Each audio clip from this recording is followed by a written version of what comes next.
한 해 절반이 벌써 지나고 오늘은 2020년 후반전을 시작하는 첫 주일입니다.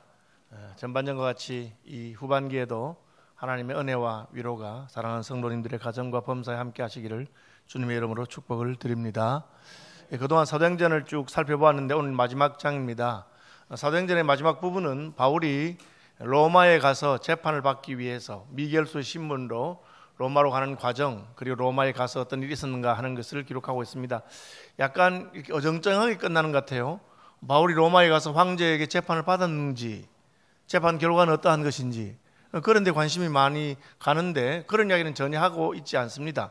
그냥 바울이 로마로 가는 과정이 어땠는가 하는 것을 이야기하고 있습니다. 그것은 사도행전의 후반부 대부분이 바울에 관한 이야기지만 사실은 바울이 주인공이 아니고 바울이 증거하는 복음, 그리고 바울을 사용해서 하나님 나라를 증거하시는 성령께서 이 사도행전의 주인공이기 때문에 그렇습니다. 그래서 오늘 본문의 내용도 바울이 겪은 일이긴 하지만 그 일을 통해서 하나님께서 어떻게 역사하셨는가 하는 것입니다.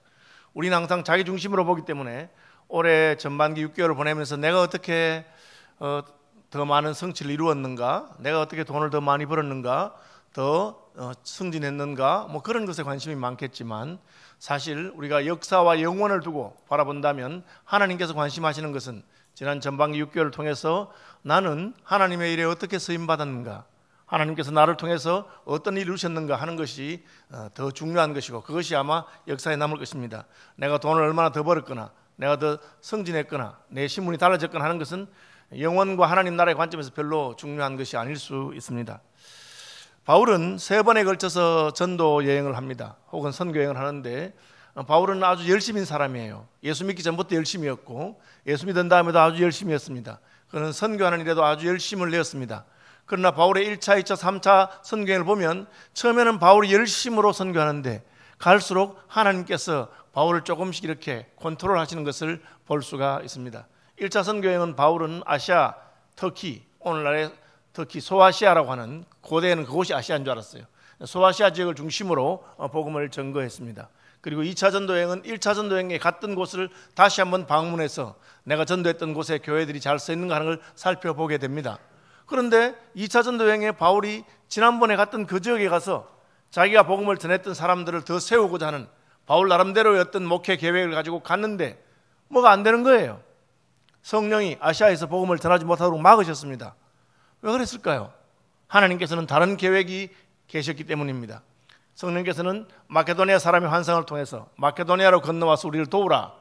바울은 그 환상을 본 다음에 하나님께서 내가 1차에 복음을 전하는 그 아시아 지역이 아니라 이번에는 유럽 지역으로 가서 복음을 전가해 원하시는구나. 그것이 하나님의 부르심인 줄 바울은 믿으면서 빌립보로 건너갑니다. 그래서 2차 선교여행은 1차 선교여행의 소아시아 지역을 다 돌지도 못하고 이제는 빌립보를 중심으로 해서 헬라 지역 그리고 유럽 지역에 복음을 전거하게 됩니다. 3차 전도여행은 역시 바울은 또 계획을 세우고 내가 1, 2차 전도여행 갔던 그 아시아와 유럽 지역을 다시 한번 돌아가야 되겠다. 그렇게 바울이 복음을 전하게 됩니다. 이렇게 3번의 복음을 전한 다음에 바울은 자기의 사역을 예루살렘에 있는 사도들과 예루살렘 교회에게 선교 보고할 마음을 가지고 올라가려고 합니다. 예언하는 사람들이 올라가지 마라. 올라가면 너 잡힐 것이다. 이 허리띠의 임자가 잡혀서 예루살렘에서 투옥될 것이라고 말했습니다. 바울은 그 말을 듣고도 올라갑니다. 굉장히 자기의 주장이 분명한 사람이죠. 그를 말리고 올라가면 잡힌다고 우는 사람들 향해서 울지 마. 왜 날 위해 우느냐? 나는 잡히는 게 조금 더 겁이 나지 않아. 너희들에게만 하나님 말씀하신 게 아니야. 나도 성령께서 각성해서 내게 증거하시기를 결박과 환난이 나를 기다린다고 하는 것을 알아요. 그렇지만 나는 주 예수께 받은 은혜의 사명을 마치기 위해서 나의 목숨도 조금 더 중요한 것을 여기지 않아 하면서 예루살렘에 올라갔습니다. 바울은 조심했습니다. 그리고 바울을 맞이한 예루살렘 교회 사도들도 장로들도 바울을 조심시켰습니다. 여기 예루살렘에는 율법에 열심인 사람들이 굉장히 많고 그리스도인들 가운데도 율법에 열심인 사람이 많아서 바울을 내가 율법을 좀 무시한다고 그런 소문이 드니까 조심해서 결례를 지키고 머리를 깎는데 돈을 대고 그렇게 해서 바울이 우리의 전통을 무시하지 않는다는 걸 보여주면 좋겠다. 바울이 그렇게 했습니다. 그럼에도 불구하고 유대인들이 바울이 이방인 형제와 같이 다니는 걸 보고 저놈이 이방인을 데리고 예루살렘까지 왔구나. 성전에도 간 거 아니야? 그러다가는 성전에 갔을 거야 하고는 바울이 이방인을 데리고 성전에 들어가지 않았음에도 불구하고 바울을 모함하면서 바울을 고발하고 고소했습니다. 스데반의 경우 같으면 돌로 때려 죽일 수 있을 건데 그렇게 하지 않았어요. 왜 그렇게 하지 않았는지 모르겠습니다. 그들은 바울의 이슈를 로마의 법정에 가져가서 바울이 로마법에 의해서 처형받기를 원했습니다. 마치 예수님이 그렇게 된 것처럼. 그러면 자기들 책임이 없다는 거죠. 우리가 죽인 것이 아니고 로마의 법에 따라서 재판받은 것이다.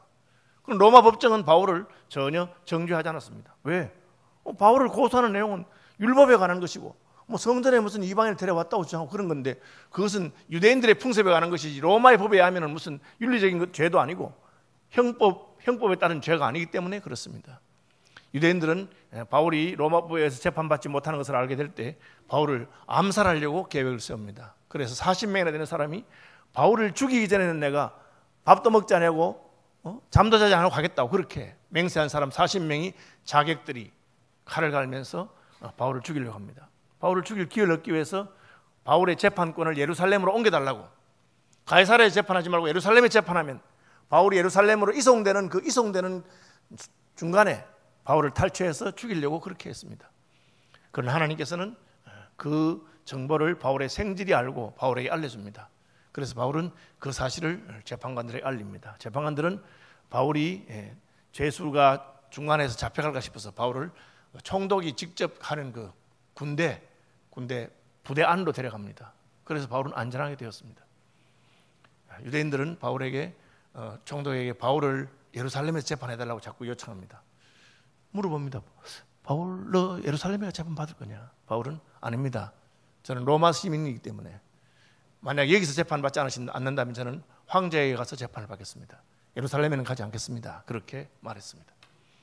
바울의 이 호소 때문에 바울은 예루살렘에 올라갑니다. 아그리빠 왕이라는 유다왕이 바울의 소문을 듣고 찾아와서 바울의 이야기를 들어봅니다. 바울의 이야기를 듣고 그는 바울이 믿음이 좋은 사람이고 하나님을 잘 믿는 사람인데 심지어 그는 바울의 말을 듣고 야, 너 말 몇 마디로 나를 예수 믿게 하려고 하는구나. 그렇게 말했습니다. 베스도는 유대의 신앙에 대해서 알지 못하기 때문에 바울로 미쳤어. 넌 공부도 많이 한 사람인데 왜 그렇게 자기 종교에 열심히 냈냐. 그렇게 말할 정도였습니다. 아그리빠 왕이 말하기를 바울이 황제에게 호소하지 않았다면 그는 무죄 석방될 수 있었다. 그렇게 말했습니다. 베스도는 바울이 죄가 없는 것을 알았습니다. 그러나 그는 무죄 석방하지 않았습니다. 왜? 유대인들이 바울을 자꾸 죽이라고 하기 때문에. 그는 자기 손을 털기 위해서, 책임지지 않기 위해서 그가 황제에게 호소했으니까, 로마에 재판받기를 원했으니까 로마에 가서 재판받으면 좋겠어. 그래서 바울은 로마로 호송되게 됩니다. 로마 군인들이 바울을 데리고 로마까지 갑니다. 오늘날과 다른 옛날입니다. 배를 타고 가야 됐고 직항하는 배도 없었습니다. 그래서 배를 갈아타고 가야 됩니다. 처음에는 연안여객선을 타고 로마로 가는 배가 있는 큰 항구까지 가려고 갔습니다. 가는 중에 바울이 말합니다. 이게 겨울이 다가오기 때문에 아무리 급해도 여기 이 항구에서 겨울을 보내고 가는 게 좋겠습니다. 바울의 말을 듣습니까? 네가 선장이야? 네가 바다를 알아? 우리가 전문가야. 그들은 미결수의 신분으로 가는 죄수 바울의 말을 듣지 아니하고 무리해서 다음 항구까지 가려고 했습니다. 왜? 이 항구는 작아서 겨울을 보내기 힘들기 때문에 다음 항구, 좀 큰 항구에 가서 겨울을 보내려고 했는데 항구를 떠나자마자 태풍이 불었습니다. 여러분, 미국에서 부는 태풍은 허리케인이라고 합니다. 인도에서 부는 태풍은 사이클론이라고 합니다. 한국과 아시아에서 부는 태풍은 태풍이라고 합니다. 지중해에서 부는 태풍은 유라굴로라고 합니다. 유라굴로로 가는 강한 태풍이 불어서 바울과 그의 탐배는 보름 동안 햇빛을 보지 못하고 몰려서 어디까지 가느냐? 오늘 본문에 나오는 말타 섬, 멜리데라고 하는 섬까지 갑니다. 우리가 구조된 후 안즉 그 섬은 멜리데라. 배에 있는 모든 화물을 다 버리고 그래도 배가 안전하지 못해서 마침내 배가 파선하도록 멜리데 섬에 가서 난파하게 되었습니다. 이 멜리데 섬은 오늘날 말타라고 하는 섬인데 이탈리아의 남부에 있는 시실리라고 하는 섬보다 더 남쪽에 있는 섬입니다. 혹시 세계 지도를 기억하시는 분은 이탈리아는 부츠처럼 생겼습니다. 혹은 장화처럼 생겼습니다. 그리고 장화 끝에 장화가 돌에 걸려 넘어지는 모양인데 그 돌 모양이 있는 그게 마피아가 본사에 하는 시칠리 섬입니다. 그 시칠리 섬보다 더 남쪽에 있는 지중해 가운데 있는 섬이 말타라고 하는 섬입니다. 다시 말하면 이탈리아를 지나간 것이죠. 풍랑을 만나서 아주 빨리 이탈리아를 지나서 시칠리 지나서 말타 섬에 표류하게 된 것입니다. 그 내용이 오늘 본문에 기록되어 있습니다.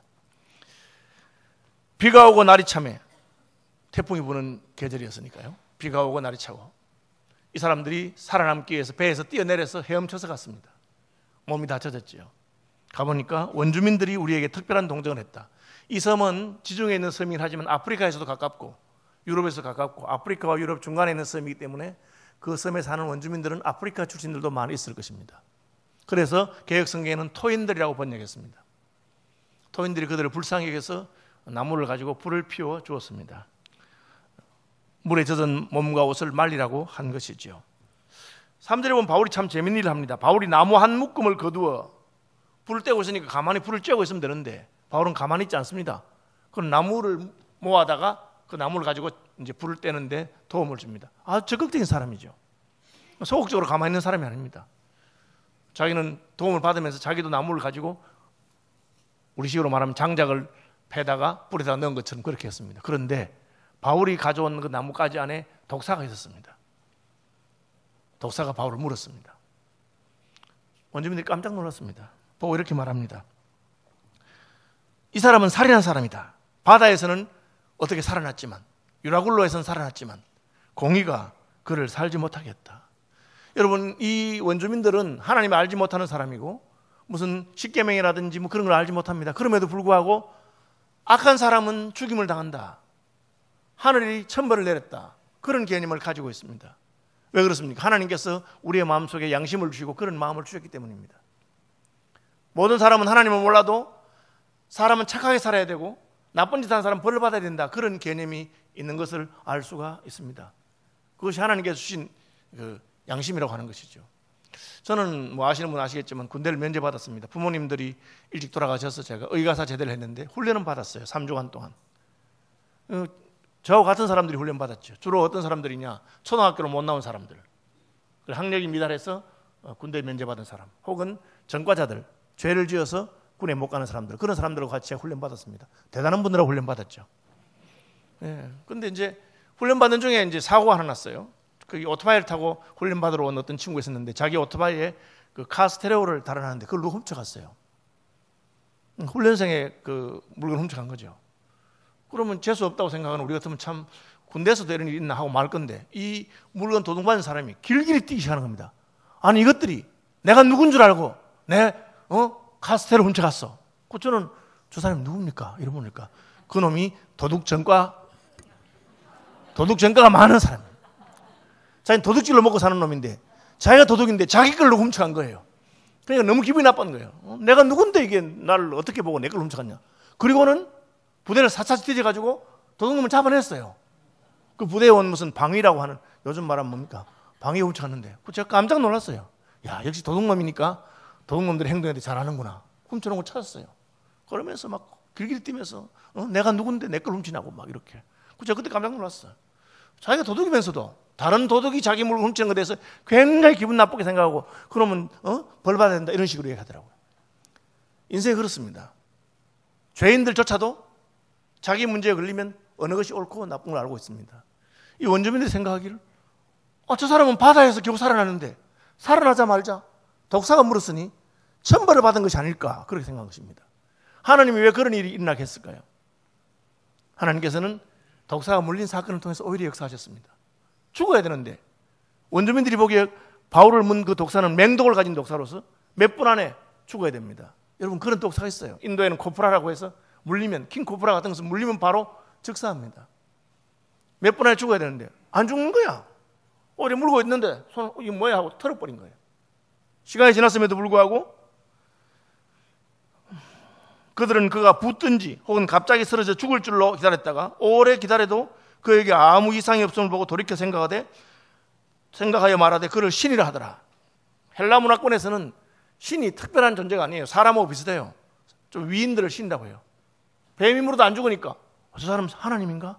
신인가? 그렇게 말하게 됐습니다. 왜 이런 에피소드가 일어났을까요? 우리는 그 다음 장면을 보면 알 수가 있습니다. 이 섬에서 가장 높은 사람 보블리오라는 이가 있었는데 이 개역성경에는 추장이라고 번역했어요. 그는 그 근처에 토지가 있다. 이 말도 잘 이해해야 됩니다. 토지가 있다는 말은 단순히 집터가 있다든지 밭이 있다는 뜻이 아니에요. 고대에서 통치자는 그 지역의 모든 땅을 소유하고 있습니다. 왕은 조선의 모든 땅이 자기 거예요. 신하들에게 왕이 땅을 줍니다. 그 왕에게서 땅을 하사받은 사람은 자기 지역의 땅을 다 가지고 있는데 그것을 귀족들이라고 하죠. 예를 들어서 영국의 웨일즈의 공장, 듀크 오브 웨일즈를 하면 웨일즈 지역의 모든 땅을 왕에게 받아서 자기가 통치하고 다스리고 그 주민들에게 세를 주고 하는 것입니다.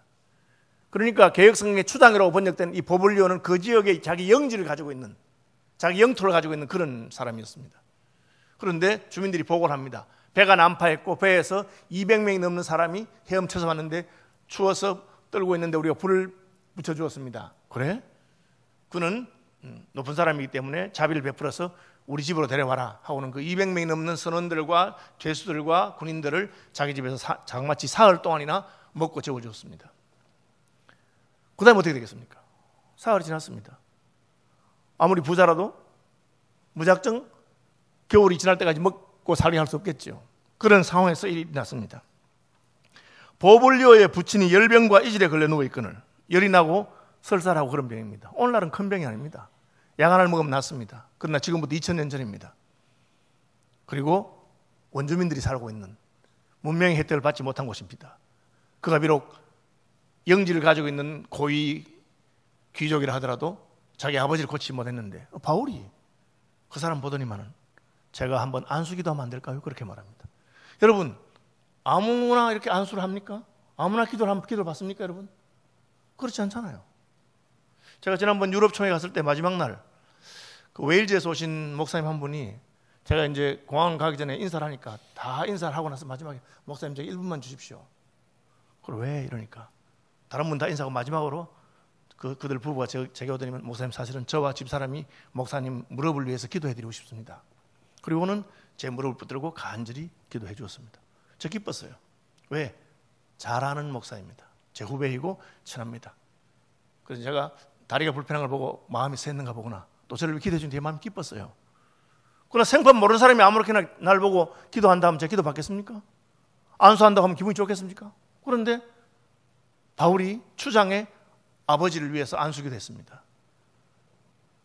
어떻게 그는 기도할 수 있었습니까? 독사에게 물렸기 때문에. 독사에게 물렸는데 안 죽었어요.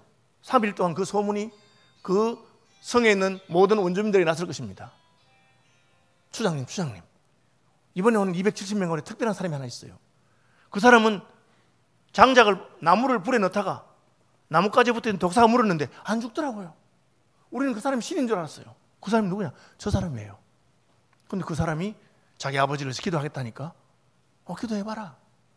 하나님께서는 독사에게 물린 사건을 통해서 바울이 기도할 수 있는 자격을, 인정을 받게 한 것입니다. 그리고 기도했습니다. 어떻게 됐습니까? 나아버렸어요. 여러분, 기도하면 낫습니까? 나았다고 되어 있어요.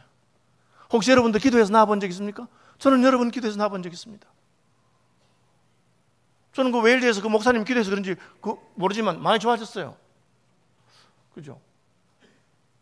어떻게 될지는 모르겠어요. 여러분도 한번 기도해 보시기 바랍니다. 성경에는 너희 중에 병든 자가 있느냐? 저는 교회의 장로를 청할 것이요 믿음의 기도는 역사하는 힘이 있느니라. 기도만 한다고 다 나는지 저는 모르겠어요. 그러나 때로 하나님께서는 기도하는 걸 통해서 역사하십니다. 바울의 기도를 통해서 추장이 아버지가 나왔어요. 그게 어떻게 되겠습니까? 온 동네에 사는 모든 아픈 사람들이 다 왔어, 바울에게 기도해달라고. 그래서 바울이 그 사람들을 위해서 기도해 줍니다. 이러므로 섬 가운데 다른 병든 사람들이 와서 고침을 받고, 그 결과는 무엇입니까? 후한 예로 우리를 대접하고 떠날 때에 우리 쓸 것을 배에 실었더라. 석 달 후에. 그렇게 되어 있어요. 자, 마치 석 달 동안 3일 정도 대접받는 것은 가능한 일입니다. 그런데 270명이 석 달 동안 어떻게 먹고 지내겠습니까? 배에 있는 모든 물건은 바다에 빠뜨렸고 그들은 목숨만 겨우 건졌습니다. 빈손인데. 그런데 바울 때문에 그 배에 탄 모든 사람들이 3개월 동안 거기서 대접을 받으면서 후한예로, 그리고 떠날 때에도 쓸 것을 배에 실어주는 그런 역사가 있었습니다. 왜 그렇습니까? 하나님께서 바울과 함께 배를 타고 로마로 가던 그 사람들을 바울의 손에 붙인 것입니다. 비록 바울은 죄수요, 그들은 바울의 말을 무시했지만 하나님께서는 바울이 그들을 살리는 생명의 통로가 되고 바울이 그들에게 복을 주는 축복의 통로가 되게 하신 것입니다. 노예로 팔려갔던 요셉이 애굽을 구원하는 생명의 통로가 된 것 같습니다. 하나님께서는 자기 백성을 그렇게 사용하시는 것입니다. 풍랑에는 대서양으로 갈 때 바울의 마음은 안 좋았지만 하나님은 그것조차도 이용하시고 난파된 섬에서 뱀에게 물린 것조차도 하나님이 이용하셨습니다. 그것이 하나님께서 자기 백성을 사용하시는 방법입니다. 멜리데 섬의 토인들은 어떻게 됐을까? 사도행전에 나와 있지 않습니다. 저는 그러나 그 말타 섬의 역사에 대해서 한번 살펴보니까 말타 섬에는 바울이 난파했던 그 항구가 있습니다. 지금도 그 항구의 이름은 바울 항구입니다. 바울이 여기서 난파됐기 때문에 그 항구에 바울 항구를 했습니다. 그리고 전성에 따르면 이 바울이 전도한 그 전도를 따라서 섬의 모든 사람들이 개종하고 그 말타 섬은 예수를 믿는 섬이 되었다고 되어 있습니다. 놀라운 일이죠. 때로 우리 인생은 우리가 기대하는 대로 가지 않습니다. 바울의 로마행, 어떤 분들은 이것을 4차 전도행이라 합니다. 1차, 2차, 3차 전도행은 바울이 계획을 세우고 하나님 인도로 그렇게 갔습니다. 4차 전도행은 잡혀서 간 겁니다. 그가 원하는 길이 아니었습니다. 재판이 하루 빨리 끝나면 좋겠다고 생각했지만 그것도 그렇게 되지 않았습니다. 그러나 그 길을 통해서 하나님께서는 바울로 하여금 바울과 함께 배에 탔던 270여 명에게 복음이 증거되게 하십니다. 그래서 바울은 나중에 빌립보 감옥에서 빌립보 성도들에게 편지를 보내면서 내가 감옥에 갇히는 것이 오히려 복음을 전하는데 기회가 되었다. 내가 감옥에 갇히는 것으로 말미암아 감옥에 있는 사람들에게 복음이 증거되었다. 그렇게 말하고 있습니다. 여러분, 사도행전의 마지막 장이 첫 번째로 우리에게 보여주는 가르침은 무엇입니까? 하나님께서 우리 인생을 컨트롤하고 계시다고 하는 것입니다. 때로 내 인생이 내가 계획한 대로 되지 아니하고 풍랑 때문에 이탈리아에 가야 되는데 이탈리아를 지나쳐서 시실리 섬을 지나쳐서 말타 섬까지 간다 하더라도 그곳에서 하나님께서 역사하시고 하실 일이 있는 것입니다. 그러므로 우리는 낙심하지 말고 하나님을 신뢰하는 분들이 되시길 바랍니다. 한 해 절반이 지났는데 올해 전반기는 참 내 계획대로 안 되는 것 같아. 왜 내게 이런 일이 생겼을까? 낙심하고 좌절할 수 있습니다. 그러나 좌절하지 마시기 바랍니다. 나 자신도 본다면 내가 계획한 대로 안 되었지만 그건 하나님께서는 하나님 나라를 위해서 하나님의 영혼을 위해서 하나님께서 계획하신 대로 우리를 이끌고 계시며 때로는 풍랑을 만나서 난파한 곳에서 혹은 뱀에게 물려서 위기를 당했을 때도 그 일을 통해서 하나님의 복음이 마땅히 필요한 자에게 증거되게 하시는 분이십니다. 바울의 놀라운 점은 무엇입니까? 바울은 어떤 상황에서도 열심을 낸다고 하는 것입니다.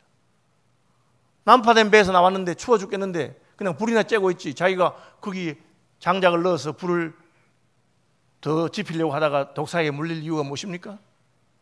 혹은 그 추장이 자기들을 환대한다고 대접하면 대접만 받고 있지 추장 아버지가 아프고 병든 것을 보고 자기가 가서 안수하고 기도하겠다고 할 이유는 무엇입니까? 또 그것 때문에 찾아온 모든 사람을 일일이 기도하면서 고쳐줄 이유가 있습니까? 그러나 바울은 자기가 선자리에서 자기의 최선을 다했습니다. 그래서 하나님의 복음이 증거된 것입니다. 후일 바울은 디모데에게 때를 얻든지 못 얻든지 항상 복음을 전파하기 힘쓰라고 했는데 그는 그렇게 살았던 사람입니다.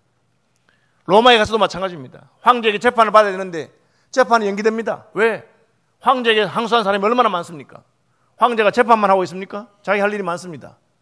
한 달에 한 번이나 일주일에 한 번이나 혹은 1년에 며칠씩 날을 정해서 재판하기 때문에 바울은 자그마치 2년 동안이나 재판을 대기하는 미결수로 있어야 됩니다. 얼마나 갑갑한 일입니까? 빨리 재판이 끝나고 자유의 몸이 되어서 또 선교하러 가야 되는데 바울은 마음대로 선교하러 가지도 못하고 그냥 로마의 가택연금을 당하고 있습니다. 그러나 바울은 가택연금 당한 상황에서도 복음을 전합니다. 자기가 나가서 전하지 못하면 사람들을 초대하는 것입니다. 친구들을 초대하고 유대인들을 초대하고 사람들을 초대합니다.